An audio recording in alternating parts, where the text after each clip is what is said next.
Air Canada says its planes will begin taking off later today. A short time ago, the company's chief operations officer told CBC News the airline is focused on resuming operations.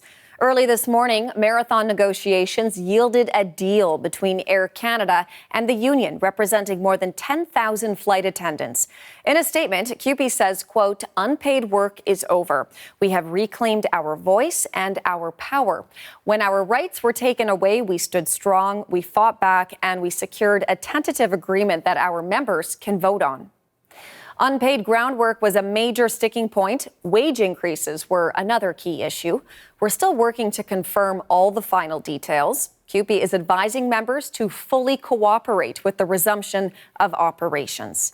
CBC's Mark Carcasole leads off our coverage again for us this hour and has more details for us now. So, Mark, what is the latest? Well, Hillary, it took 9 hours of meetings between CUPE officials, Air Canada officials, and a federal mediator yesterday, which basically culminated 9 months of talks. But when you think about, we described it last week, I remember, as the chasm between the union and management, it really seems like this actually wrapped up quite quickly once that stoppage of Air Canada service went into effect. There is a tentative deal in place. We don't know the details at this point. We likely won't know the details until there's a ratification vote. And at this point, we don't even know when that ratification vote is. Even members of CUPE at this point don't know. They're still waiting for notification from their union. But we did get some hints as to what is in this deal from the statement that Hillary read a little earlier from CUPE, which talks about unpaid work being over. That likely talking about that ground pay for which CUPE officials have been speaking widely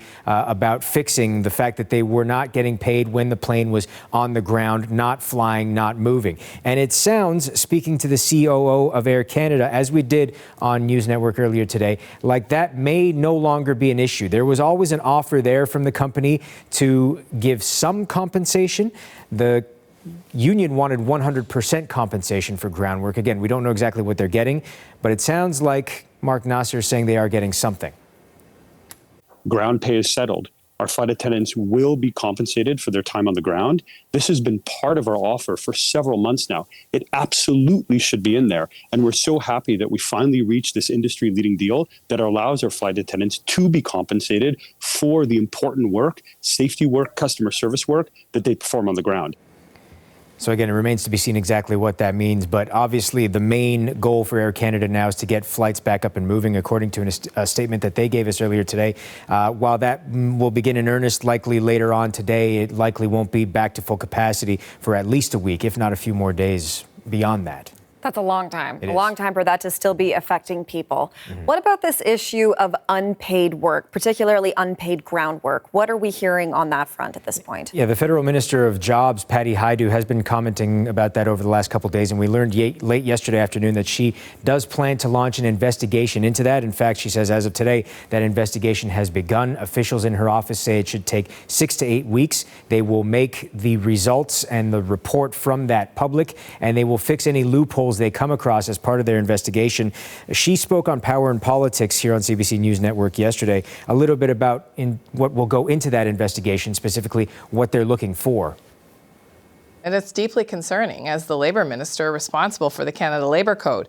Because, in fact, the Labour Code has protections for workers, federally regulated workers, and, in fact, prohibits unpaid work.